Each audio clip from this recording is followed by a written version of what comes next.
hopefully it is. Hopefully it fixed the issue that I was having. I don't know why it keeps doing that, but anyways, it's maybe something going on with my settings on the phone, or maybe I have to do something with the settings on the computer. I'm not sure. It's one of those things where I don't have to tell you. I'm doing nothing different than I've done in the past, and so I don't know what to tell you guys. Um, so let's see here. I guess welcome to the chat. Maybe I can fix it some other way here. This is what I got right now. It looks like now I'm kind of like, vertical. So it's weird, but Oh, now I'm good. Right on, Duncan. All right, let's go with that then. Um, yeah, man. So like I was saying, my kids, they take a lot of time, and so it's really hard to be a dad, stay at home dad, a house husband, if you will, and to make meals, change diapers, kind of cater to every one of my kids, and I have a wife, by the way, who also likes her time, right? So it's kind of one of those things where I wish I was getting paid, a lot of money to go live. I would totally do it like, every other day. I don't know if every day is possible. But anyways, for now this will have to do. And you guys will have to put up with me and my fucking technically challenged ass, which is really weird because I work in tech. So and I don't know why. I don't know if it's the phone. It's the S24 Ultra. So I don't know if there's a bug on it, but it's something where I play with the settings. It says that I'm going to record horizontal, which is fine. But like if it's horizontal, then you're like, kind of like a 9 by 16 format, and it should automatically take when I do this YouTube's and live, but it's I like Android. I really do like Android though. I like the operating system. It's really cool. I like playing with the phone. It has a lot of settings that I like. It's a beast. I never have issues, with not having enough bars. I've never had a call drop. I have a T-Mobile network and I have everything on it, so never had an issue, man. I used to have Sprint, and they dropped the ball the day that my wife went into labor with my daughter, and I ended up just I was literally on the phone with the hospital because she came in premature a month early, and my wife was getting ready to go to work. I was getting ready to go to work, and then my wife, her water just broke, and so she's like, "I think the baby's coming." I'm like, "What do you mean?" She's like, "Yeah, I think something just happened." So we went to the hospital. I was calling on our way, trying to say, hey, get a room ready for us. We have some issues, and the call dropped, and it was in a zone where we've never had issues, but just dropped, and it kept dropping, and I was just done with T-Mobile. So then I mean with Sprint, and then I went to T-Mobile. Never had an issue. I love Samsung, so I'm kind of gonna stick to them. I think it's a me issue or something with my YouTube settings, but I'll try to work on that. Maybe you guys can remind me at some point during the week because I have so much going on with the kids and then work sometimes because I take a gig here or there. Um, Anyways, back to what we were talking about, the market. That's why we're here, right? The market. So we're downtrending, guys. I know that a lot of you guys don't like that kind of talk. I know you guys really want the market to just go forward, and we go through 50,000 in the S&P, and it's so beautiful, and all of our stocks are 50, $100 each, but unfortunately that's just not the way the market works, right? Um Big example is Tesla, right? I have been, if you look at my past lives, I think a month and a half ago, I stated that Tesla was going to be in the 150s, right? And even the 140s. I said, if it goes to the 150s pounds with your cash secure puts, if you see 140s, buy. I mean, I don't know. I'm not trying to give you any type of um, I'm not trying to tell you what to do with your portfolio, but I'm just basically telling you what I would do and what I'm doing, which is I'm selling cash secure puts right now, right? And I am I'm killing them. Tesla right now, the 125s, the 130s for January are giving you. I wrote it down here. Um, Tesla is giving us, I believe, $2,000 for the $140 put. So the $140 put is giving you more than $2,000 right now. So you write a January 2025 140 call, right, or cash secure put. You get your $14,000 on escrow and put on hold. You're basically saving it. That's the way I look at it, right? And they give you $2,000. I mean, I don't know what bank is going to give you $2,000 if you save $14,000 until January. That's damn near. We're almost near May. In May, so like it's almost 7 months, right? 7 months, and you're gonna put away your hard-earned cash for 7 months, and they give you $2,000.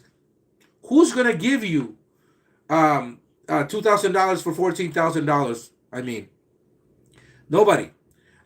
So if Tesla goes to 125, and you get put those shares, you know, you're ahead $500.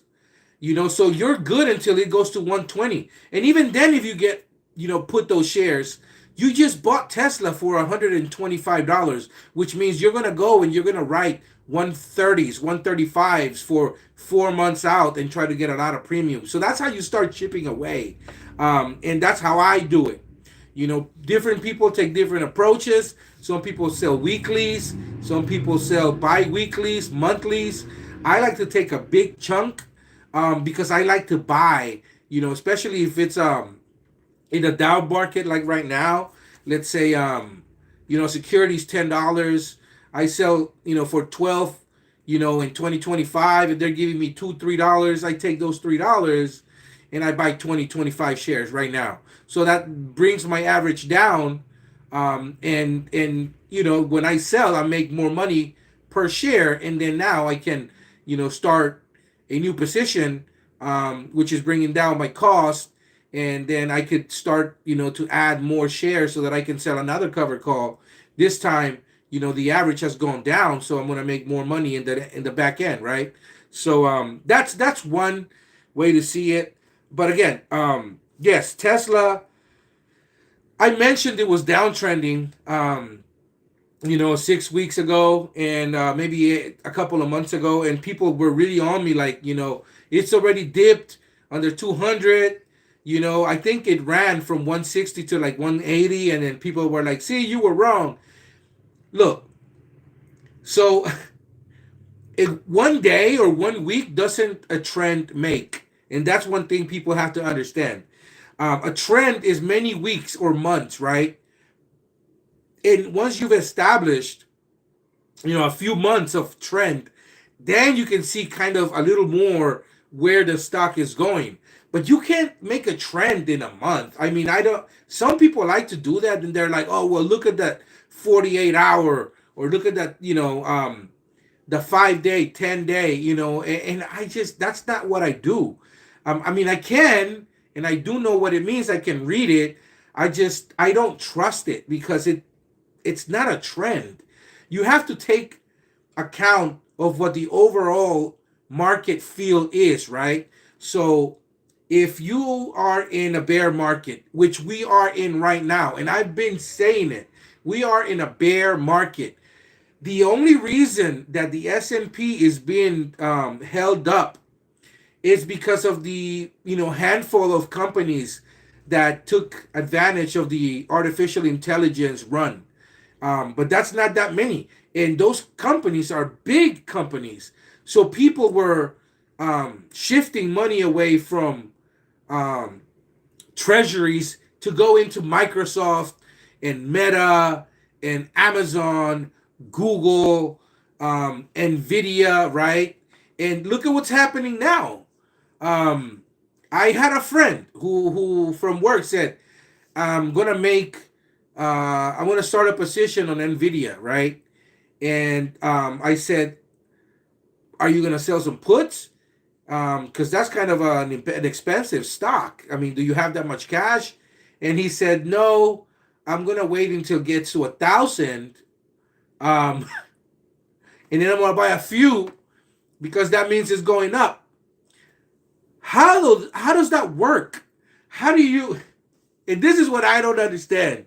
A lot of investors, right, especially these so-called um, market whizzes, right? People that are like they swear that they know where the market is going and that are able to say, "Hey, look, I can read all these charts and I can make all this data make sense." And if you buy my course, you also will be able to see where it's going. Um, you pay $500 for me to tell you, what I'm doing with my account, and and I'll tell you where the market. I'll teach you where the market is going or how to read that. And I think it's hilarious, um, because nobody fucking knows where the market is going. Um, but taking everything into consideration, right? You're able to get a better view on where we may be going, and that's the drums that I've been beating for months. It be it in the Uncle Bruce channel or in the Hurricane Lopez channel, right? Or even on the Meet Kevin channel. The guy is smart, man. He knows how to read graphs. He definitely knows how to make sense of a lot of the metadata that's out there. The guy is not dumb, but he does kind of lead people um, in a way which benefits him best. I don't know if I can make myself clear, but and I don't do that. Like I give you my opinion, which at the end of the day is my opinion. But it's validated by the shit that I say and that happens, right? I told people fucking SoFi's gonna hit 6 again. It was almost $8 a couple of weeks back, right? And people were like, that's no way that's gonna happen. Even Birdie a couple of months ago was like, we're never gonna see $6 again, right, Aviles? And I was like, dude, six, and it happened. And it's not that I'm bearish on the stock. I have a lot of shares. I wanted to run. It's just there's nothing backing it. And although yes, it's doing everything that a company can do, right? And it has a great CEO, a great board. It's well ran. It's a well-oiled machine, and the numbers just keep adding. The overall market is dictating where companies are. And so, there's no way that SoFi is going to be $50, $40 a share and Robinhood is $10 a share. The market makers just won't let it happen. And I know that Uncle Bruce is going to probably get on me for saying this and say, well, just one little company is not going to run the market and they don't have enough money. We're talking trillions of dollars that trade every, week. And this is in fact true. But the overall market's interest, and that's where I'm going with this, is it's so that to keep Robinhood where Robinhood is, and to keep SoFi where SoFi is. Now, I'm not trying to put my tinfoil hat, right? But it doesn't take a scientist, a rocket scientist at that, to read the data and say, oh, look, SoFi has been, $7 for 2 years now. During quarterly earnings, it goes to 10 and then it goes back down. That's exactly what I'm saying. So, and that's what I take advantage of. because whenever you go and see that we go into earnings for SoFi, we always do that little upward movement, right? Where the open interest goes crazy, the IV goes crazy, and people are buying $3, calls for like January and paying $4 or $5 in premium for a $10 call. And I just saw, oh my God, Jesus, there's this YouTuber. There's a YouTuber out there that this is the reason I started my channel, because I was like, if this fucking charlatan can can have a following and people actually listen to him, that's fucking dangerous. That what he does, he literally made his name rhymes with shit stain. That's all I'm gonna say. All right. So I call him, the stock markets with shit stain. So his he's got a YouTube channel, right? And he always talks about the market after the fact. He'll show you screenshots of stuff um that has already happened, right? Like he says, "Oh, look at this! I took a position on Tesla. I had 50 calls, and I made money." And he shows you 50 option calls, and he makes money. But I don't know whose they are, right? I don't know if that's his. I don't know if it's some fucking random screenshot he took from fucking Twitter and said it's his. I don't know that. I would fucking have more respect if he went live and then he showed us while he's trading.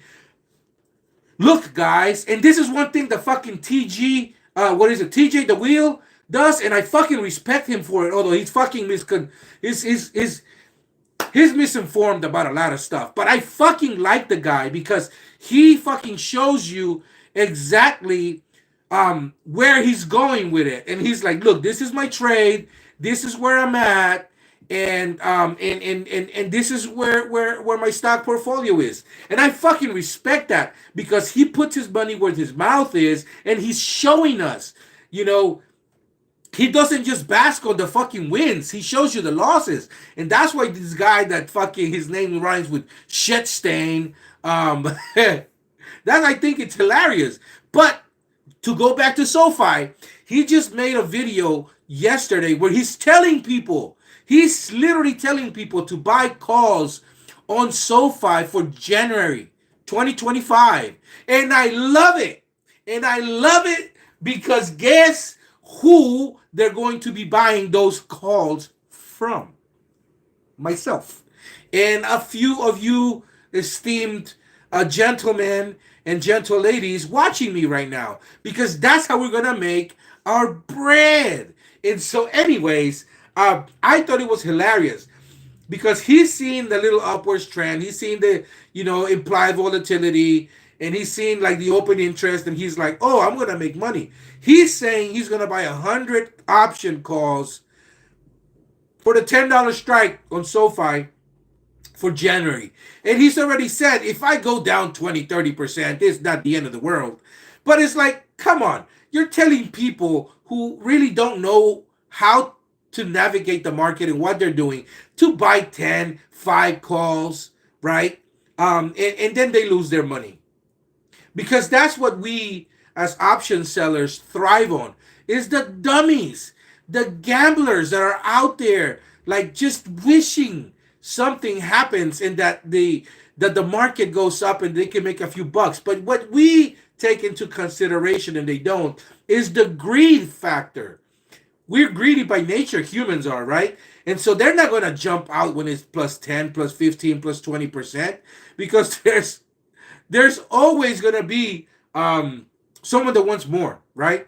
Because if you make, I don't know, $400, you're not going to be like, oh, I'm going to take my $400. I spent $2,000. I'm going to, double my money. And next thing you know, SoFi goes to 10 and it backs down to 9. That's what's going to happen.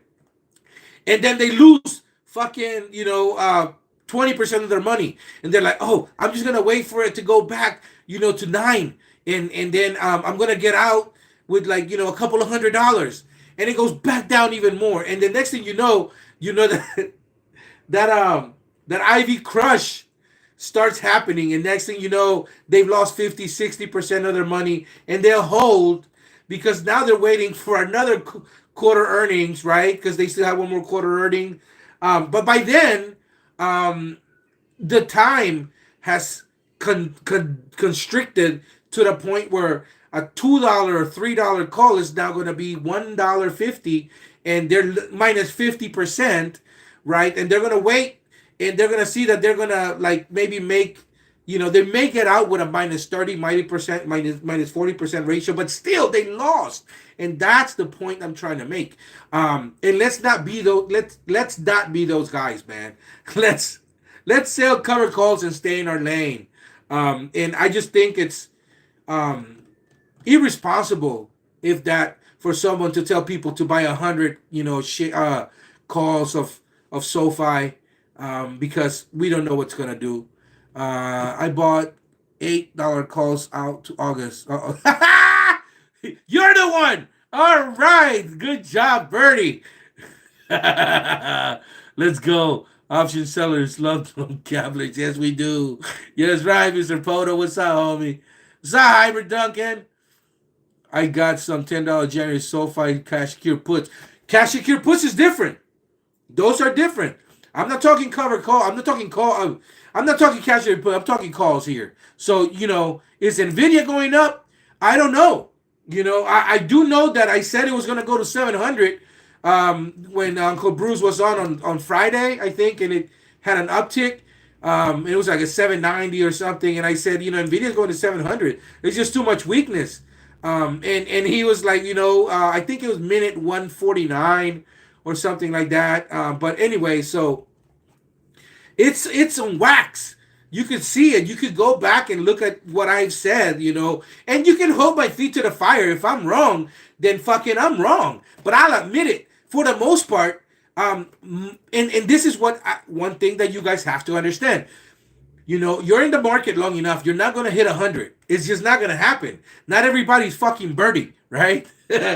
We're not gonna bat 100. It's just not 1,000. I mean, it's not gonna happen. But if you swing and hit the majority of the times, and you're right, the majority of the times, and as long as the minority of the times is less than the majority, you're good. Which by definition, the majority will always be the majority of minority. I'm fucking dumb. But anyways, what I'm trying to say is, as long as you're right more than you're wrong, you'll be good. You'll be fine. It's freedom. Whenever you sell covered calls and you make a shitload of money, you have the freedom to make some fucking mistakes. That's basically what the market is. You could take a little more of a cavalier approach into things. Let's see here. But I'm slamming cover calls on the 29th to find assignment. Done playing. Yeah, I agree, Bertie. I agree with you. I had that conversation with you like a couple of hours ago. And I told you, no ranks for Lurker because you're late. You're always late, bro. I can't deal with no late people, man. I hate people that are late. Wait. Photos on the cash secure put, nah, I bought 5 calls, 8 strikes, playing with 5. Yeah, there's a thing, though. Look, if you make, I don't know, $10,000, right, on some covered calls that you sold, and then you're able to take $10,000 off the table, I don't see anything wrong with taking $1,000 out of it and shedding it away and saying, I want to put these on some fucking Nvidia calls because fuck it, it's free money, right? I mean, it's not free money, but you can give yourself more of a shot, and if you lose it, you lose it, right? But it's money you generated on stock you already own that you're willing to let go at a specific price point of your choosing, right? And that's mainly my point is I think it's really stupid to buy calls as a means to become rich or to try to fucking hit a home run, and you don't have anything else on your portfolio except calls. That is really stupid to me. I think it's better to start a position on SoFi. You don't have to have 10 fucking 10,000 shares, right? You don't have to have fucking 5,000 shares. If you buy a couple of hundred shares, right, of SoFi right now, and it runs up to like $10, you already made a lot of money, right? I mean, it's all relative, but you know, in the, I guess I'm trying to say you've made a huge percentage, right? Like in terms of like, you know, the amount of money you make, it's still uh, kind of within the paradigm of you having bought the amount of shares you bought. But if you make, you know, 30% on a stock in a few weeks, that's a win. Sell it, wait for a pull, you know, a pullback, and then just go back in and buy, you know, some more. Ranch, no ranch. Duncan, you got baked like a lobster, but SPN. Duncan, where are you, man? I didn't even know you were fucking gone. I seen some pictures, but you always post pictures that you're like in fucking Egypt and fucking Barcelona and the Caribbean. So like, I don't know, but you post a lot of shit from the past. So I don't know if you're like just posting shit from back in the day or like some new stuff. So like, where are you, hybrid? Anyways, back to Tesla. I'm sorry, guys. I know I get off on tangents and shit, but you know, I was talking about Tesla, right? It's downtrending. I've been saying that it's downtrending for a few months now, and some people have kind of gotten a little bit irked, but it's just what I see. We went to 300, it came down to the 200, and just because you wanted to go back to 200 right now doesn't mean it's going to go back to 200. I keep seeing weakness. You know, what do I see? I'll tell you what I see. You know, I don't know where the stock is going. Nobody knows where the stock is going. And whoever the fuck tells you that they know where the stock is going, it's trying to sell you something or it's trying to get into your pants. So, that being said, I know where it's at right now. Okay? And Tesla is $146 right now. That's where it's at. That's where we're at. Okay? And I think we're going to go and see the 130s. Are we going to do it? I don't know. But based on what the underlying conditions are of the company, based on what the CEO is doing, okay, based on all the recalls, based on everything that I see and experience personally, and that I read about, it's weakness. I see weakness. I see trending it. I see downtrending. People are having this recall with the Cybertruck. You know, I know personally a couple of people that have gotten burned with the Cybertruck, and they don't want it. You know, so one of them already put it up for sale. Another one said that he's gonna take the money that they give him because he's gonna return it because he had an issue with the brakes. And then I know another one that said I'm just gonna get a fucking a GMC diesel truck. And so it's like, that's Tesla. You know. Now see, this is the thing though. I like Tesla. I personally, I don't think that Tesla is a car company the way that people think it's a car company. I just don't. It happens to sell cars, yes, it does, but it's an AI company. It's a metadata company. You know, it's going to be a robotics company. It's also going to be a robo taxi company. So you're going to have transportation. There's so many things, but just the AI factor alone and the metadata that they have access to, it's just so much. And I think that's what Tesla is. It's not just one company. It's like 20, 30 companies in one. It happens to sell cars. Now, they're getting kicked in the teeth, no doubt about it. As far as the car company goes right now, but they'll be out of it. You know, we're downtrending. We're in a bearish market. PPI comes in hot. CPI comes in hot. One more thing people are not taking into consideration is unemployment. You know, they keep saying, "Oh, there's less people, unemployed. We're employing more people than last month." But what they fail to say is how many people have stopped getting unemployment benefits. How many people have stopped looking for employment and are not filing anymore because they hit the limit of their unemployment numbers. Those go back to zero. And even though they're unemployed, on paper they're not, because they just don't exist. I don't know. I don't know why they do that. I don't know how they do that. But that's where we're at, right? And so people then take that into account, and then the war. A couple of months ago, I was talking about the this issue with Israel, right, and Palestine, and I was saying that's one of those things that's gonna be the monkey on our backs, right? And look at what happened, and now with Iran, I mentioned the Iran situation a few weeks back, and I don't know, I don't think many people paid attention to that, but like, look what's happening now. We're potentially, Israel and Iran are at war, right? And we don't know how it's going to escalate. We don't know where it's going to affect, how many countries are going to join, but it's a fact. The Israel and Iran, there's a big issue going on. Ukraine and Russia, there's still war. So how are we going to deal with that? In a global aspect, in conjunction to the stock market, here in the United States. And so this is why companies, are now softening their stance on guidance. And that is the key point right there. I think it was Taiwan Semiconductors had some issue with their guidance, and they didn't have the same process that they have had until now, when it came to releasing numbers. And I think that SMCI as well, right, and Nvidia, that's affecting the artificial intelligence community. And so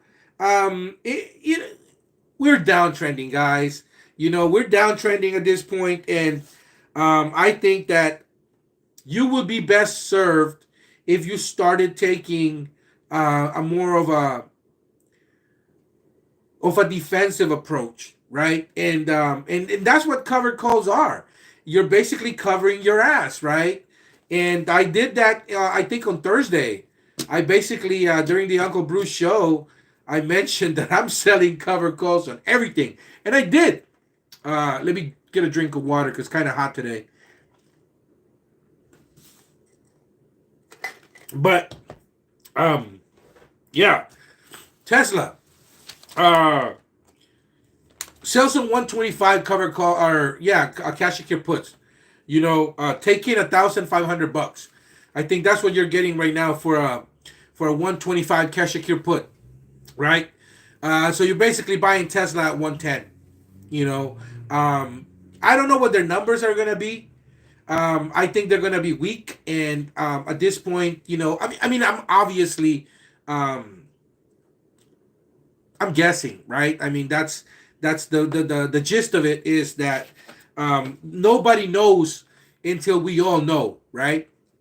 So at this point, it's just, but it's a pretty good hypothesis based on everything else. So we know that Tesla has numbers coming out, right? And quarter earnings are going to be soon. So right now would be a great time to start taking a more defensive position. If you hold Tesla, sell 150s for January, and try to take in as much money as you can. You can even go on the money, or in the money. You can go 140s. Sell some 140s for 2026. I don't know. It's I just don't think that we're gonna get out of this sooner rather than later, right? I have been saying, and I keep beating that drum. We're not gonna have any interest rate cuts this year. It's not gonna happen, and everything is saying it. It's just the one person that needs to say it hasn't said it because he doesn't want to tank the market further, right? And that's our boy Rugman, right? Powell has he basically said it without saying it though. He's just saying we're going higher for longer, But Uncle Bruce has been saying that for a year or two. So like we've known what time it is, but at the same time, some of us refuse to believe it. And when it comes to experience, you can have all the education in the world. You can be the best graph maker and reader, but if you haven't gone through the shit, it's just fucking speculation.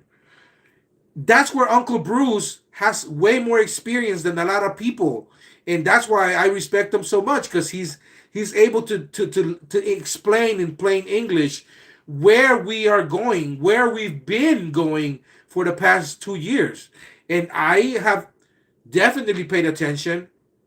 So I've been killing him with cover calls. The only security for some reason that he holds dear in his heart and is really nervous about telling people to write cover calls on his SoFi. But I am challenging you guys to ask, why are you afraid of the upside on SoFi? Whenever Uncle Bruce used to say to us, don't be afraid of the upside. Don't fear the upside. Do not fear the upside. There nowhere in there is there a disclosure that says except SoFi, right? So like I just don't get it. I just been riding on SoFi and I've been taking premiums. Sometimes it's 4%, sometimes it's 15, sometimes it's 20, sometimes it's 30. But I keep coming in and out, going in and out, in and out, and I know the strikes that I look at. You guys, I make it well known. You knew that I'm going into the 9s, the 10s, and the 12s of 2025. It just depends on where the open interest is. Where are the dancers on the floor? The more dancers, the better, because you're able to come in and out of an option, right? A lot faster. So text to the moon. I will buy Tesla 99. I don't know if it'll get to 99. If it does, I'm definitely going to take a serious look at, just buying outright the stock. No need to challenge some of us being riding on SoFi from the jump. Yeah, no, I get it. I know. So I don't worry about you, Poto. I really don't. There's a few people that still refuse, to take advantage of the position that they're in, right? And then they have 5,000 shares, 7,000 shares of SoFi, and they could easily make a couple of $1,000, if not more, every month if they chose to. But they're for some reason, they're paralyzed, and I just, that's the only way that I can explain it. They're paralyzed when it comes to that stock because what Uncle Bruce has been saying for so long. But you have to take into account also that, not many people are seasoned traders. Not many people, sell options in the volume that some of us do, which is in the hundreds, right? Some people sell 2 here, 3 there, and that's okay. That's totally okay. If you want to just hold and hope for the best, I think that's great. But people that are watching me, I take more of a cavalier approach because of the conditions that I've talked about. I just look at all the data that comes in. Look at when the Fed speaks. Look at their hawkish stance. Look at PPI numbers, CPI numbers, and just look at the trend. The trend is your friend, right? But one week a trend does not make, and I said it already. It's just don't look at the 10-day, 20-day, 50-day DMA. When in doubt, zoom out. Look 1 year, 2 years out, and you are able to get a better picture. Nala sounding like a Nala. Who the fuck is Nala? What a pay for. This weekend. Oh, someone's going to bed at 8:30. Oh yeah. You should go to bed early so you're not late anywhere, lurker. That's all I gotta say about that. Anyhow, Tesla, man, I just I like it. and I like it. Now, I did say it was going to see the 150s, 140s, and I did say jump and pounce on it. Right now, you can pounce on the January 2025 125s and take in, $1,400, $1,500. Go to 2026 and take in. I don't know. I haven't seen it, but I'm guessing you'll get $25, maybe. $30 for a 125 cash secure put. Maybe maybe one of you guys could see right now where it's at. But yeah, no, I see nothing wrong with that. Buying Tesla at $95, $100, give it to me. Because I do see it's going to recover at some point, and it's not just an automobile company. It's way more. All right, let's move on to Palantir. Another one of my favorites is Palantir, man. I got into I had a one-on-one per se today with Bertie, right? And we were talking about Palantir, and I was telling him about a buddy of mine who has 1,000 shares of Palantir, and it was in the $25-$26 area, and he was like, I think he bought in the 13s, and his average is like 12, $13, and I told him, he's asking me, Savage, what's your outlook on Palantir? When should I sell? And I'm like, right now. Sell right now. And he, obviously, like I said, greed, right? Like we're greedy by nature, humans, right? And so not a lurker is Nala, not a lurker. I get it. I'm fucking dumb. So so anyhow, my buddy said that he's not gonna sell, and I'm like, well, I mean, you asked for my opinion. I told you and I gave you my opinion, and then you're like all defensive. And he's like, because it's going to 30. And I'm like, it's going to go to 30. That's fact, but not now. Maybe not even this year. And then he's just like, what do you mean it's not going? Look at the way it's been going up. It's just, it was just $17, $18 and blah, blah, blah. And I'm like, dude, we're at $25, $26. You run up $9 in a month or two. You're this is it. You have resistance at 27, right? It's not gonna happen because you keep coming back down. So it's not gonna happen. I told him, why don't you sell some 2025 January calls, get some money. I think he got $6 or $7 for them. And then I think 3 or 4 days later, he calls me and he's like, I'm down on them. The stock hit 27, blase blah. And then I'm going, I just start laughing and I'm like, dude, you sold January's 2025. The stock is going to go up and down.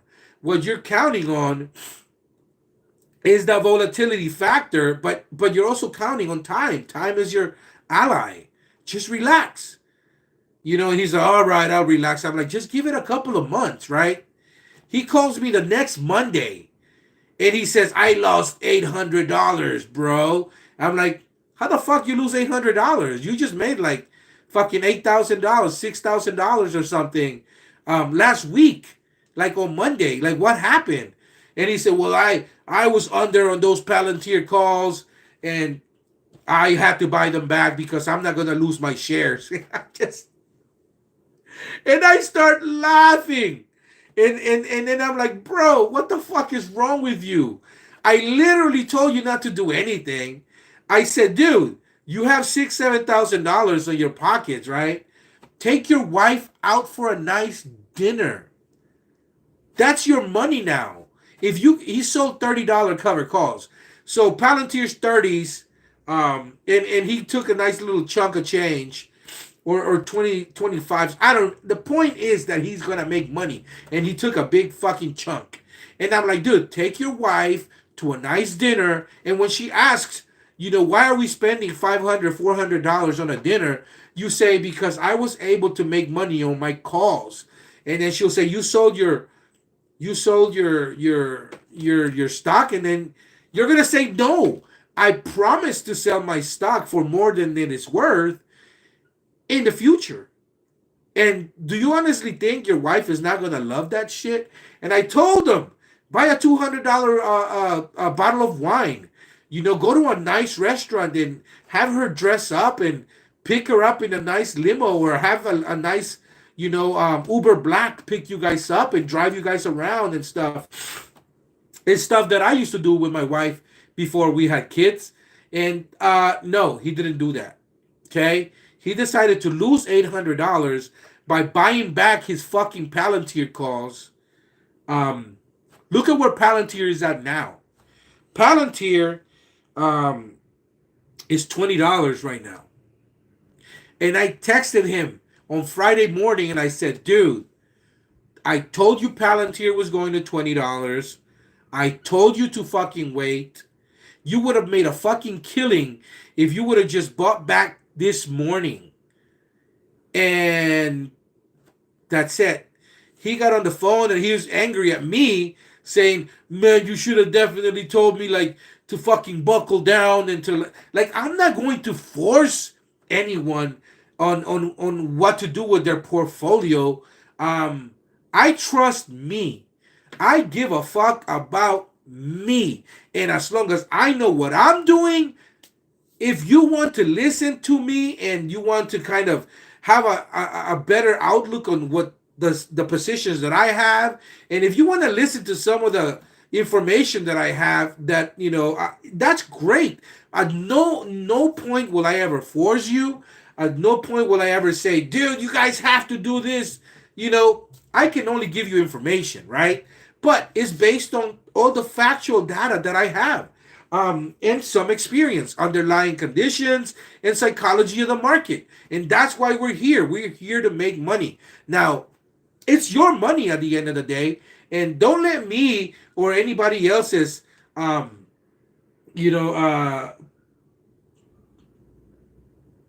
let me tell you what to do, right? So my opinion is my opinion, and I can give it to you, but don't let me not force my opinion on you. And so that's basically where I'm at as far as that. But Palantir, I even called it myself. See, I was wrong on that one. I said it's trending upwards because it was based on what I had seen, but never did I take into account that Israel was going to attack Iran, although I had an idea that could happen, right? So that's a catalyst.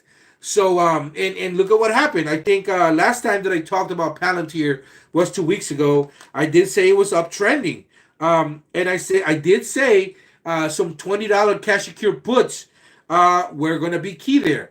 And right now you'd be sitting pretty, because you basically, I think it was $150, $20 July cash secure puts that I talked about. So you're good until Palantir hits 1850. If you're buying Palantir in the $20, $22, $21 area, why wouldn't you buy it, when it's at 20?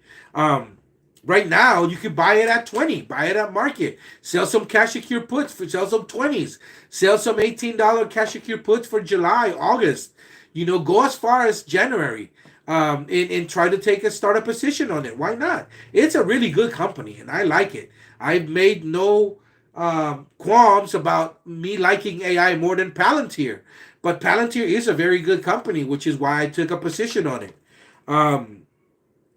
It's a beautiful time for covered calls. If you have Palantir in your portfolio, right? Sell some 2250s. Go to July, go to August. Try to take in $2-3. You could go to January. We don't know where we're going with this, with all this drama right now in the world stage with wars, in Russia and in Ukraine, and now Israel and in Iran. Iran does have nuclear capabilities, right? So it's kind of we're in an area where anything can happen. So this is why I sold cash covered calls, to like January 2025 on all my securities, because I just want to take a big chunk of change like right now, so that I can have some money in the sidelines in case shit hits the fan. In which case I'm gonna go and on a shopping spree. because that's just where I think I think I'd be safe at, you know. Um, but if the street is saying to hold on Palantir, right? And this is something that I touched on last time, is if the street is saying to hold on Palantir, why do they keep buying? You know, I see the smart money keeps buying Palantir where it's at. They buy it at 22. They bought it at 23. They're buying at 20. You know, Kathy Wood has a big position on Palantir. Why is that? It's because it's a really good company. You know, Palantir is going to $50 a share, just not now. So as of right now, I think you know, great position to have would be to just load up on it. You know, through cash secure puts. You could take an approach where you're going to wait. You could have, you know, a little more of a little more of a uh, you know, patient approach, and then just wait you know, a month and see, you know, how things are going to pan out. But in my opinion, that's just lost time, because if you like the company here and you like it at 18, why not just buy it here and then sell covered calls for $4 out, you know, and then sell it, you know, potentially at 22.50. And if you get taken out, you made, you know, 25% of your money back. And at the end of the day, that's the key of investing, right? To make money. Why not take that approach? Um, $20 cash secure puts. Um, I say, you know, sell covered calls, try to take in, you know, 15, 20%. I see weakness right now, but then again, I see weakness in, you know, overall markets. So it's not a Palantir thing. I think when the markets were uptrending, you know, for a second, it was doing just fine. And it's gonna do just fine. It's just gonna take, you know, a little longer because of all the noise right now, right? Um, all right, let's talk about Rivian. Rivian. I'm not gonna talk too much about it because I don't know if there's a lot of people that hold it, at least from, you know, this channel's perspective. But I like Rivian, man. You know, I have a few shares, and I know some people that have Rivian trucks, and they really like them. It's really nice cars. They have a super pack that gives you 420, 430 miles per charge. The charge itself is like 35 to $40.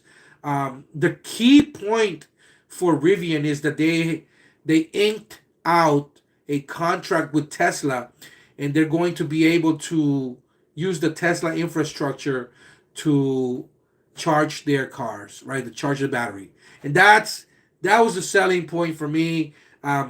I'm loading up. I'm buying back covered calls that I sold. I sold 1250s for like October. I sold some 15s for January, and I bought them back.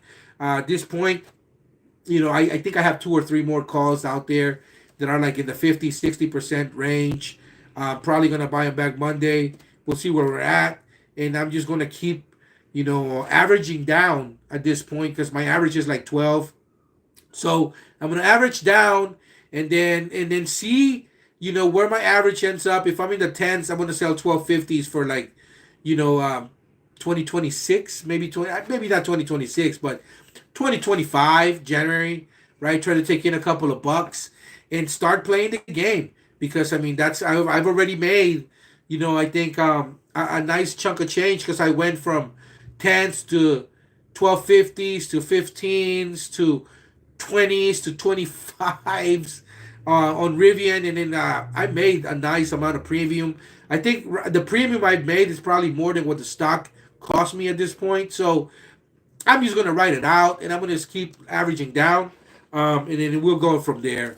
But as of right now, just buy the damn stock. You know, you can start a cash secure put position. I think, you know, in the sevens, in the eights.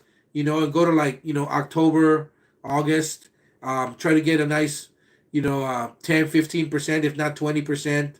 Uh, um, you know, figure, and then start, if you get a sign, you know, start the process. I like Rivian. Rivian is going to be a $100 stock, you know, at some point. You know, given underlying market conditions and everything that's happening to Tesla, though, all these EVs are going to take a hit because Tesla is bringing them down, right? So we are where we are, and I'm not afraid of that because I just get to add more shares at a lower price point. If I like Rivian at 10 and I like Rivian at 15 and at 12, why wouldn't I like it here? It makes no sense to me. Whenever there's a sale, with a company you like, say, I don't know, fucking Coach or Adidas, Nikes, they have a sale and it says 30, 40% off, 50% off. You know, don't people like really literally like run through the doors to get whatever it is that, they items they want to buy are, and they get them for 40, 50% off? That's the way I see it whenever I see sell-offs. Make no mistake, a lot of people got margin called on Thursday and Friday, and I think we're seeing a lot of that, specifically with NVIDIA. I know a lot of people were really, really, really into NVIDIA. They were doing their put spreads, and I don't think they thought that NVIDIA was going to go down to $80, $90 in one day.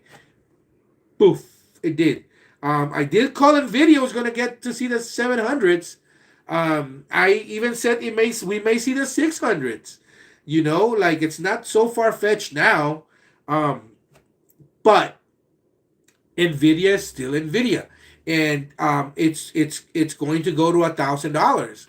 It's just gonna take longer, right? It's still the same company. Nothing has changed. The underlying market conditions have changed, but nothing as far as the company is ran. So I think it's just gonna be one of those things where you have to have patience. What we got here? Almost bedtime. Good night, lurker. When there's blood in the streets, the savage eats. Goddamn right. That's the way it is, man. Whenever everybody is greedy, be fearful, right? I get happy whenever people were fucking happy as clowns like the last few weeks. I've been selling my covered calls. I've been selling calls left and right, left and right, left and right. And I just bought them back on Friday. That's what I do, and then I sold a lot more. The ones that I bought back, I sold. Instead of July's and May's that I was writing, I wrote, October's, December's, and January's 2025. And I just took in $3, $4, $5 in premiums, because that's just the way I roll. And I think that there's nothing wrong with that. I am an options writer, and that's who we are, right? So like I don't fear any upside. I love the downside. It's just a matter of it's a matter of waiting. It's a matter of waiting. All right, so there's Rivian. My baby, Unity. All right, so here we go, Unity. Sell January 25 calls for $450. If you haven't taken a position on Unity right now, I would buy Unity where it's at market price. You can start a cash secure put, some 25s, 2250s cash secure. You can. But I don't know how much longer it's going to be down here. That's the thing. I did say after the Game Developers Conference in San Francisco, it was going to uptrend. And it was uptrending. But this issue with Israel and Iran, right? No, we didn't know how it was going to affect us until it affected us. And so, we're seeing an overall sell. AI has taken a hit. People are pivoting out of tech, so we don't know how it's going to affect, our individual companies, but now we're seeing it. And I think Unity is a really big opportunity right now. It's 2280. That's 2280 where it's at right now. And there's nothing wrong with buying it where it is and then selling $25 covered calls which is going to give you, an extra, 12, 13% of where you're buying it at, in on top of the 450 that you can make on premiums. So you can make down near, 23, 24% of your money back by writing one covered call. So what is wrong with that? There's absolutely nothing wrong with that trade. And that's what I see Unity uh, at right now. It's at 2280. It's probably going to go to 30 in the next few months, but it's going to take a while. So meanwhile, instead of just having your securities just idle, in your portfolio, why not make some money out of it?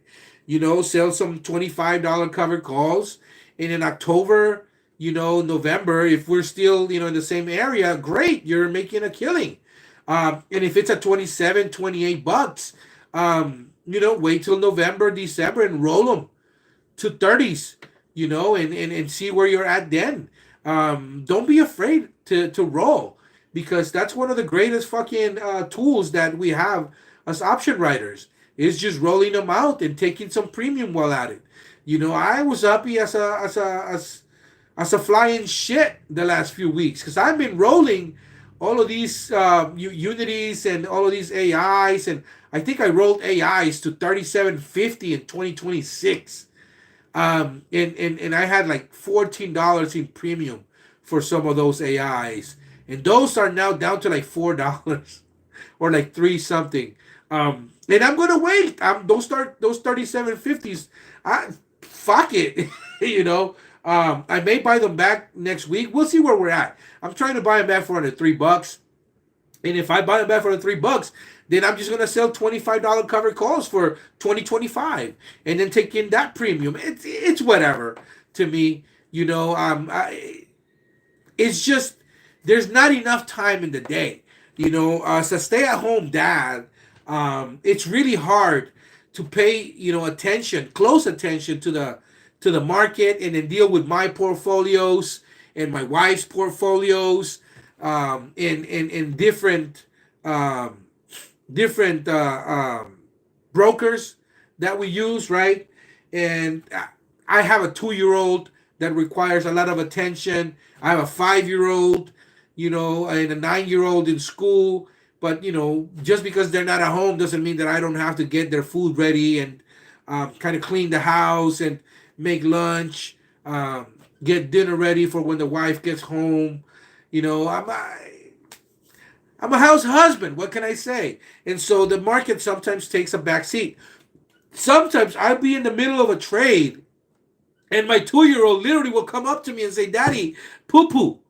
He'll touch his pampers, his fatty. He'll be like, "Daddy, I do do." So it's like, I can't have my kid walking around in shit.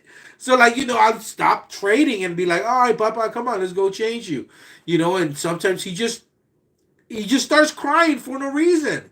Like I think he saw a fly one of these days, and he threw a fucking fit of all fits. And he had feel behind that. He was like, it's like crying, and like, it was so sad. But anyways, so that, it's really hard for me sometimes to pounce, and roll out of certain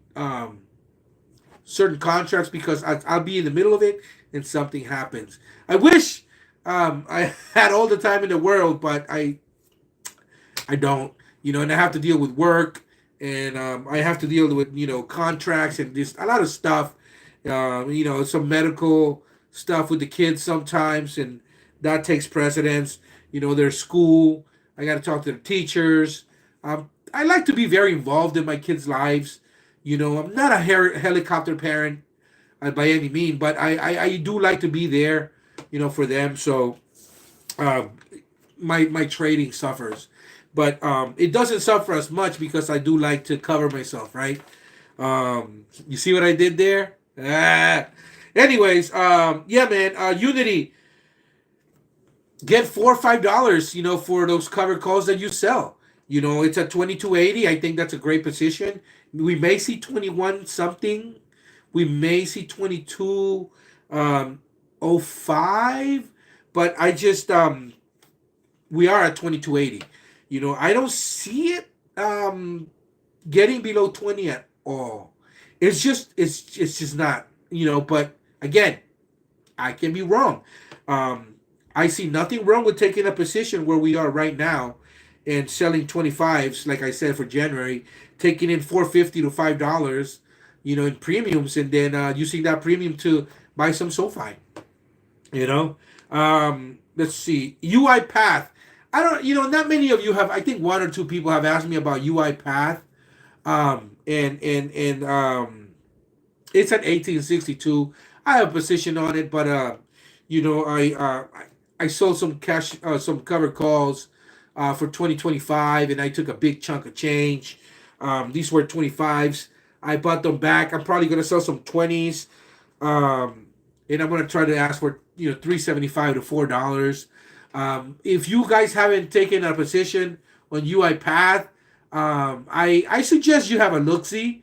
You know, it has some good premiums behind it, and I think that it's a well run company. It's really good, you know, for diversification of a portfolio, you know, and I just see it worth $50 in the next few years. It's again, it's gonna take some time before it gets there, right? Um, let's get to AI. Um, AI is 2060. All right, it was just $25. Big hit again. Artificial intelligence, just like Nvidia, right? It's taking a big fucking hit, but everybody else's fear should be your fucking happiness. I see absolutely nothing wrong with just loading right now when it comes to AI. It's 2060.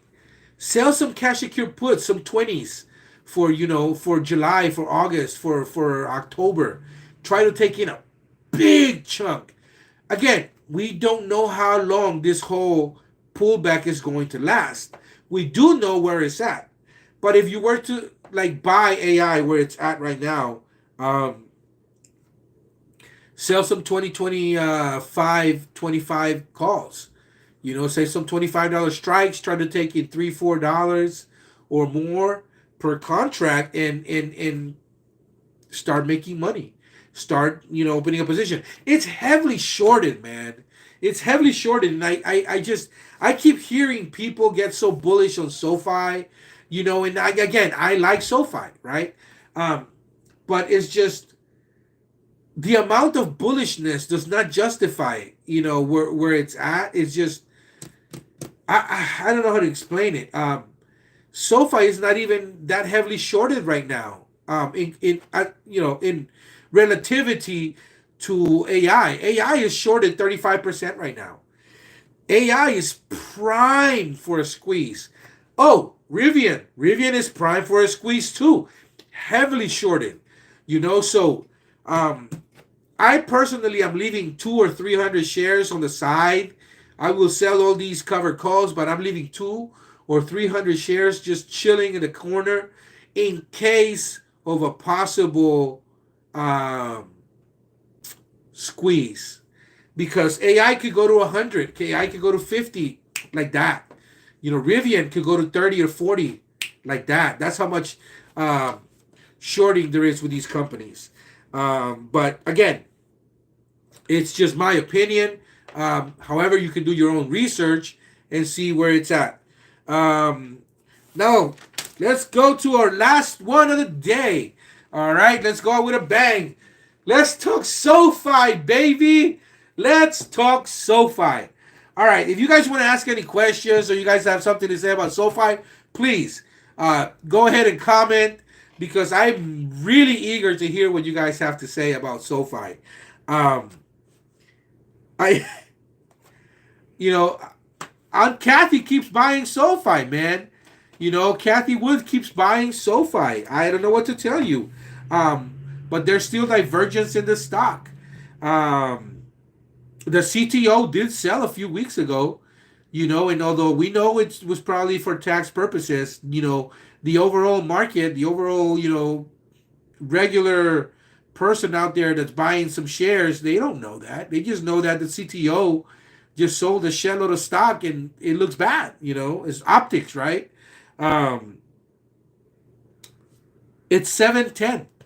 SoFi is $7.10. The last time that I made a video 2 weeks ago, I think it was 740, 750, and I said that I saw weakness, and people got angry at me. People were like, they were like, in a couple of weeks we're gonna have earnings. We're going up. We're gonna see $8, maybe $9. And then we're gonna go through the sky, and it's like, dude, I'm just telling you, I saw divergence on the stock. I saw weakness, and I did say, buy where it is, because I just don't see us down here a lot longer. At least for the time being, right? For the short time being, um, in the short term. But we do have earnings coming up, and we do know that SoFi likes to run $1 or $2 before earnings. The question is, how is everything else going to affect it? And SoFi, god damn it, SoFi has a raw deal, man, because every time they're going to go to quarterly earnings and we're expecting good numbers, and we know it's going to be good numbers, something happens. Something in the market happens, and it's fucked up. Because it's not SoFi's fault.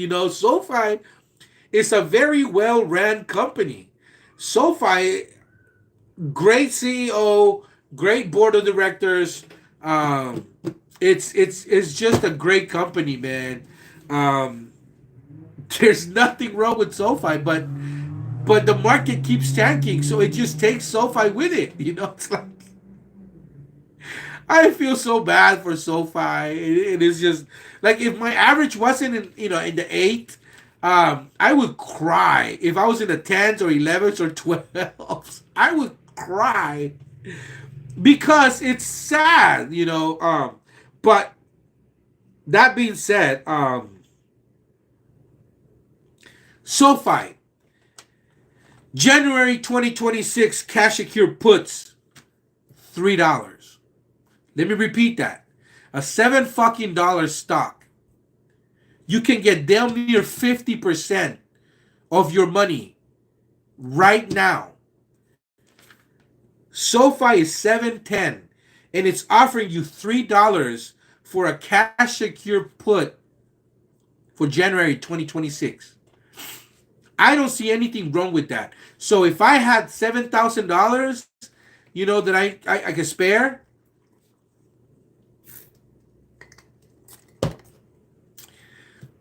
I get 10 cash secure puts on SoFi and taking $3,000. There's absolutely no bank on earth, that will give you $3 fucking for your $7 to be locked away for 20 months. Bottom line, not even 20 months, like 19, 18 months. That's crazy.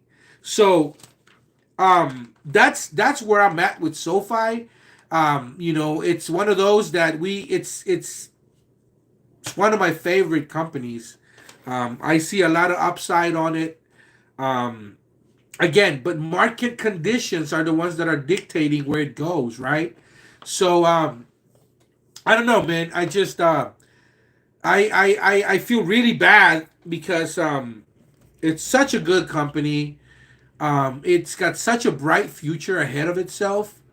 Um, but this shit keeps happening. However, however, silver lining is you can buy SoFi for $7 right now. $7 right now. And then sell it when it hits 10 in a couple of weeks. It's going to go to 9 or 10. If we go through 10 and can hold it, we're going to 13. There's nothing stopping it. But it's going to go back down. It's just the way that we're geared. Listen, it's not a SoFi issue. It's an overall market issue. We're gonna have higher interest rates for longer. And what are some people gonna say? Well, SoFi's a bank. The higher the interest rate, the better. Yes, this is in fact true. But SoFi makes money because it's a bank off of loans. People are not gonna want to take loans out for 8, 9, 10% when they could just wait until the fucking economy crashes and then the rates have to come down. So then the interest rates are going to go back down to like 3 or 4, 4 or 5%. So it's like, why wouldn't they wait an extra 6 months, a year to have a more favorable, APR on their loan? And that's what I'm going at with this, right? Um, companies don't, especially small companies, they don't want to take, loans out and pay, like a higher rate. They're gonna wait and they're gonna see if there's a softening of the market. There's these this chicken, this game, right? This game of chicken, with the market and all these other companies and Fed Chair Powell, right? On who's gonna flinch first. They have to lower interest rates or else we're gonna, fucking go and explode or some shit. And it's like, haven't you guys learned? You don't fight the Fed, man. You don't fight the Fed. It's just a fucking bottom line. It's like you don't fight the Fed. You go with the flow and you take what the market gives you, right? And whether we don't want to accept it and think of the market and the Fed as two different entities, the Fed affects the market, and we know that. So what is it that we do? Plan accordingly. Cover your ass. Sell some covered calls. You can't lose.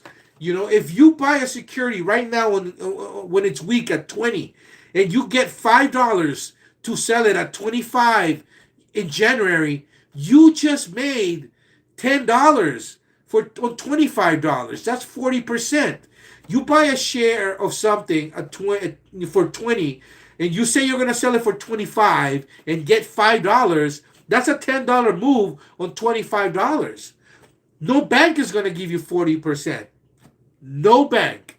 Now, this is where it gets awesome. In January, right? If we for some reason have gotten an interest rate cut or two, right? I don't think so. But if we do, you can roll those 30s, to 35s, or those 25s to 30s. It doesn't matter because you win at the end. And that's what I'm trying to drive home. Also, as long as I've been doing lives, I've been saying, we're not going anywhere for the first 6, 7 months of the year. The first half of this year is baked. I've already told you guys, we're going nowhere. We may start seeing a recovery in July or August if the overall marking trend is to like fucking dive. At some point the Fed is gonna say enough, and then they're gonna go out and definitely say no more rate increases. They're gonna say it. They have to say it, because once that happens, then what happened? Then we know that that's it. No more increases. So that means that the Fed cuts, that the rate cuts are coming. Now it doesn't have to be this year. Jerome Powell could very well go in October or November and say, cuts are coming in the next few months. That doesn't necessarily mean anything, but I don't see any cuts until next March, maybe February.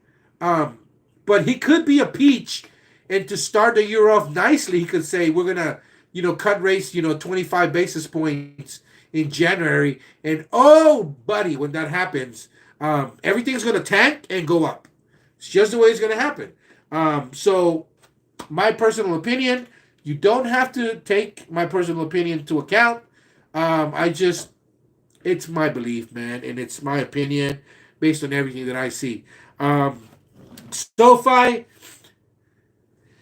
We're probably gonna see $9. I think we're gonna expect some really, really good numbers. I see us um, maybe hitting $8 the day of earnings before uh, uh, before market opens, right? And once we get to see the numbers, we may see nine, uh, even $10. We could. Not saying we will. We could see $10 if we hold $10 for a week, 5 trading days. It could be in any, like it could be from Wednesday to next Tuesday, or from Thursday to the next Wednesday, whatever. If we see, $10 for 5 consecutive days, all bets are off. That means we're going to 13, and I'm going to give it a few. I don't know how I'm going to approach, this earnings, but I'm probably going to sell half my covered calls um, after earnings. I want to see what the market gives me.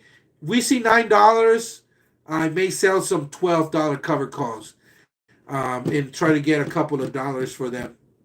Uh, if we see $10, I may sell 12s. You know, if we see, for whatever reasons, we go to 13, um, I mean, anything can happen, right? But I'll fucking sell 15s. Um, it's still to be determined whether I want to go all the way to January or sell to October. But I do know for a fact I'm going to sell some covered calls the day of earnings because I'm trying to take some money off the table. And 80%, I feel confident that SoFi, it's going to go back down. It's going to go up, like it always does, like before earnings a bit, and then we're going to pop. We'll see what happens. I mean, we don't know. Anything can happen, right? Like all these other analysts have started to take a bullish position on SoFi, right? And they're going, now at $10. Some are saying it's a $9 stock. Some have a price target of 10, others 12. But we don't know how that earnings is going to affect, these analysts' viewpoints, and we don't know who is going to come out, in that week, and adopt a more bearish or a more bullish stance on SoFi. The Chia Pet, right, as we know him, he could come out and say SoFi is now a $4 stock, and we hate the fact that he's even given a microphone, right? But people do listen to him.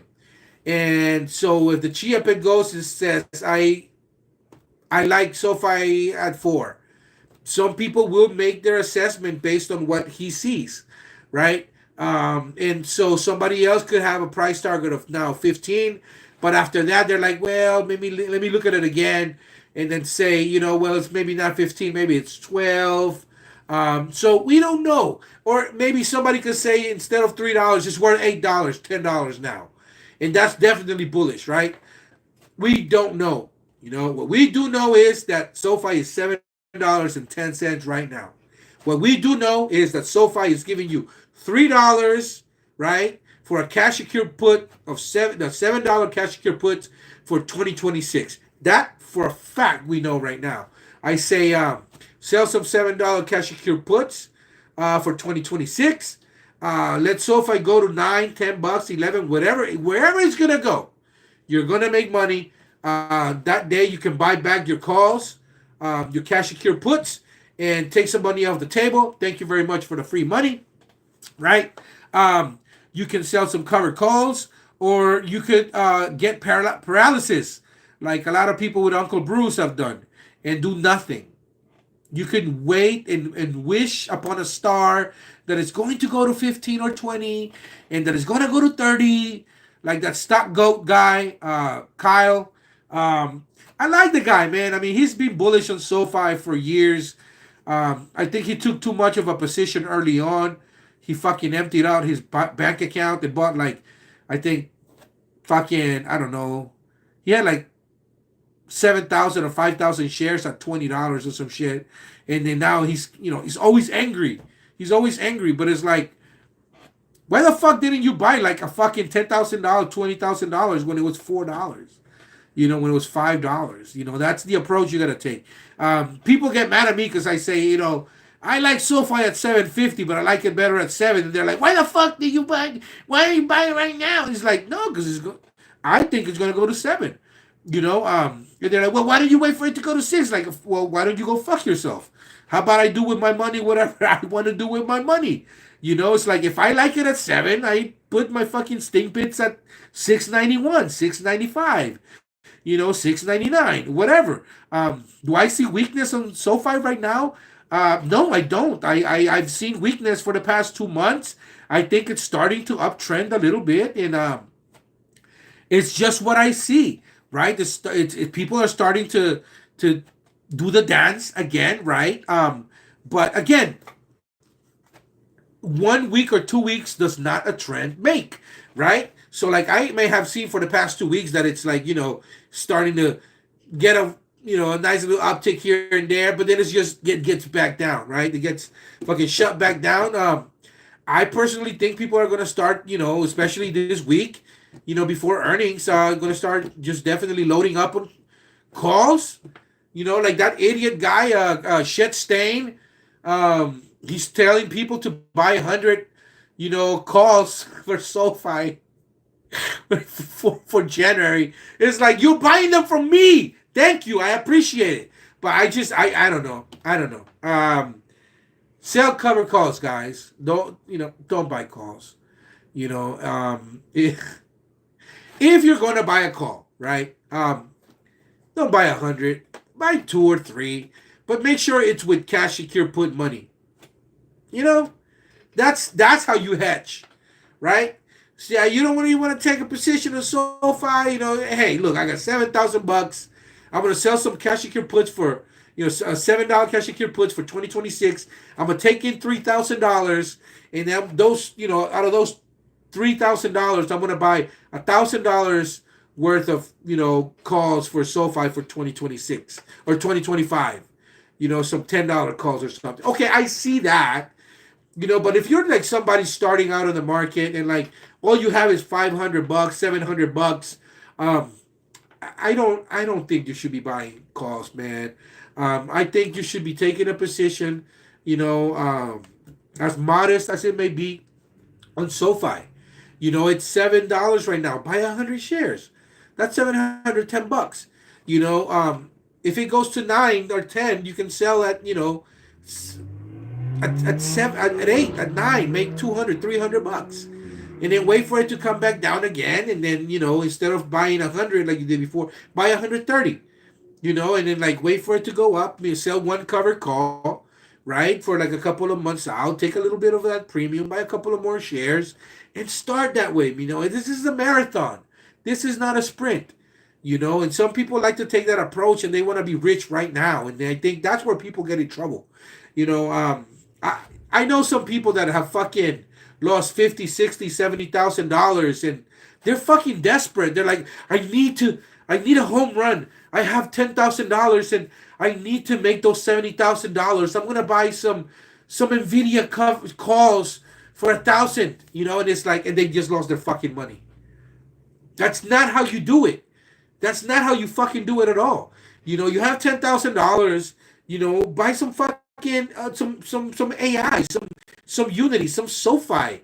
Buy 1,000 shares. That's 1,000 shares is $7,100. Wait for earnings, sell 10 covered calls, and so on and so forth, and start that way. It's just like you can't rush it. This takes time. Figure out what you're good at. Figure out you gotta fucking temper yourself too. That's the bottom line. This is not something that like that you go into and sell covered calls and like you're fucking great. No, you're gonna take some fucking big conks in the head. You're gonna fucking hit yourself with a fucking head a lot of times. You're gonna have some shitty days. You're gonna have some days that are like fucking. You're gonna be a nervous wreck. That's how it starts. But you have to fucking stick with it. Stay with it.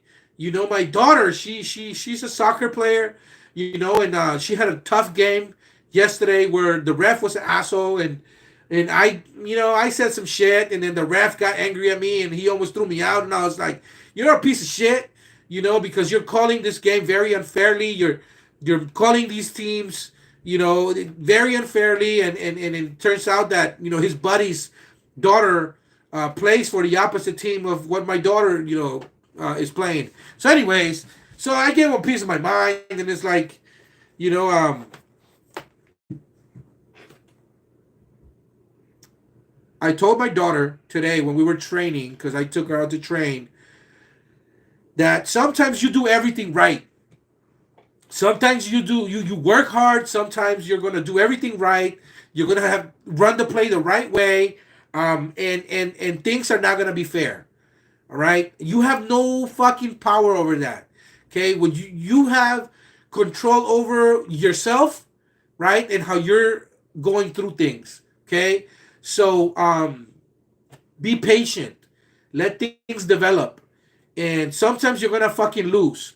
But you know what? You have to learn from those losses. And I told her yesterday that that the other team. I told her they didn't.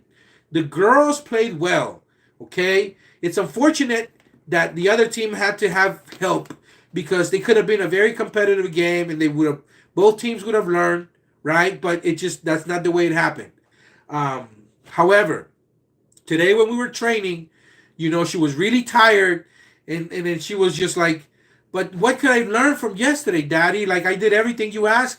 I did everything the coach asked. I did, and I was like, you learned that even when things are done the right way, even when you do everything correctly, sometimes shit just goes against you.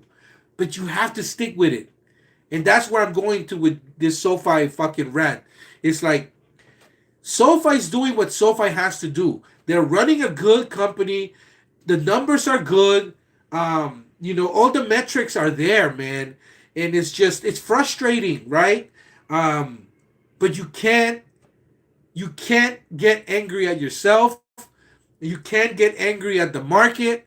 Um, it's just not one thing, right? You can't get angry at one analyst, for having a bearish stance. Um, because that one analyst doesn't dictate everything that goes on around SoFi, right? But what you can do is, this is a good company. SoFi is going to go to $100 a share. SoFi is already one of the top 75 banks in the United States within a couple of years. It takes decades for some banks to do that. Decades. They've done it within a couple of years. Um, SoFi is going to keep growing. SoFi is going to have a bigger following when people start realizing that when was the last time you went into a branch, with your bank? When SoFi starts taking a bigger chunk of Bank of America's clientele away, of Chase of Manhattan's clientele away, of Wells Fargo clientele, you're going to see that the numbers keep growing. It's organic. It's organic, okay? It's not bullshit. It's not one bank taking over another and another and cannibalizing. No, SoFi is growing organically. And that's what you need to see. And SoFi is doing everything right. Just like my daughter was doing everything right, and the other team was doing everything right in that game. But the ref was being an asshole. So it's sometimes the market's gonna be an asshole, and it just SoFi just happens to be playing, and they're gonna get fucking carded, and it's not gonna be fair, But life is not fair. But what can we do is just adjust. What we have control over is us, right? So just keep buying SoFi, keep buying SoFi. It's going to go when it runs. It's going to run. Right, Uncle Bruce is right about that. And right now, just enjoy it where it is at, and just load up. You know, um, I I don't see any point of why some people say I'll buy it when it's $8, $9. Are you fucking stupid? It just makes no fucking sense. It's at $7 right now, you asshole. It's at $7 right now. I'm gonna wait until it's the fuck. If you're listen, if you are going to buy it at $8 or $9, what is wrong with your brain? Right? Why not take some cash secure puts if that's the issue? If you're gonna buy it later, sell some cash secure puts. Or why don't you fucking buy where it's at right now and then sell, at $8 fucking 2 years from now. So I don't know. The point is, SoFi is going to have a good quarter earnings. SoFi is going to hit some really great numbers. SoFi is going to show that it's doing SoFi things. It's going to keep doing the right things. It's going to keep growing the right way. It's going to have a forward-looking, positive outlook, and it's still going to go back down. Unless a catalyst happens, and we're in a bearish market right now. So what can you do? Sell some covered calls. Wait for SoFi to go to 9, 10, and then sell some 10s. Sell some 12s.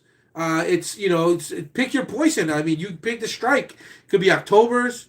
If right now it's May, right? Is it April? When is next quarter earnings? It's August, right? So sell some August. You can sell some Januaries. It's up to you. But definitely use it to your advantage. Make some money. Don't just have those shares sitting there doing absolutely nothing, and then you get nothing in return. That's the old school way. That's the old school way of investing. I think that's what the uber rich do, right? Because they have so much fucking money, like whatever. We'll just wait. But we don't have that luxury, right? Just make your money work for you. And what I see is like hybrid. SoFi is going to 751. I hope so. I mean that's what I see. I see it going to 751, 850, 840. And then we'll see what happens with our earnings, and then earnings. I think we're gonna see a positive earnings, and then we'll go from there. So in the meantime, we have another week of weakness. I think the overall market right now is very nervous. Right, we don't like uncertainty. The market doesn't like uncertainty, and what's going on right now with Iran and Israel, and then and with Ukraine and Iraq, and we're not even taking into account the all the bullshit going on with the political landscape in the United States. All these characters in Congress. It's just they have terrorists that are saying that they love our country, that say that they're Republicans, but yet they're backing people that came into the People's Building, the Congress, right? With Confederate flags, which is the enemy flag, right? I mean, it's a fact. The Confederacy was the enemy, right? That means that they hate the United States. They didn't like the United States and the idea behind, freedom, and justice, and the pursuit of happiness for all. And then we all are created equal. They didn't like that, So I don't see how you can call yourself a patriot and adopt the values that are, to the other opposite extreme of the freedom, pursuit of happiness, for all, and then all men are created equal. That's the opposite of that. That's the Confederacy, and I don't like it. I don't like the political landscape. My personal view, and that's my personal view, which I'm not pushing on anyone, is that there should be no no mingling of church and state. There should be a separation of church and state, and that I don't think companies should have a say and be able to finance any type of politician because it's unfair to the people, right? I don't think I should take money out of my hard-earned, stash to donate to a political um, member, a politician that I think that has my view or shares my viewpoints. I don't think I should donate. I think that they should be matched, with the government should give, every member a specific set of money and be like, okay, here's your match. Everybody gets the same amount. You have the better ideas. You're gonna get 2 months out of the year, or 1 month out of the year that you're going to run, um, to basically say what your position is, and that's it. That's all you get. And then if you start playing politics when you're supposed to be working for the people, you can be kicked out because we don't want to hear your personal opinions. We want you to work for the people. And that's one thing that I think they have in Europe. I think in England it's the same. It's 1 month. That's all you get. Uh, Companies cannot give a political candidate money, and I think that's just my personal opinion. Anyways, knuckleheads, thank you for watching. I'm Credit Savage of Wall Street. Hopefully, I'll be seeing you guys next weekend. And thank you for watching, man. I know I went over a fucking hour and a half today. That's crazy. I wanted to keep this for an hour, but there's so much going on. But thank you for watching, and I will be keeping in touch with you guys via the Discord, or the Uncle Bruce channel. You guys can always write me on the Discord or here, ask questions, comments, and then we'll touch base. Hopefully, you guys have a good evening, and I will catch your acts later, man. Have a great one, guys. And remember, cash is king, but credit is power.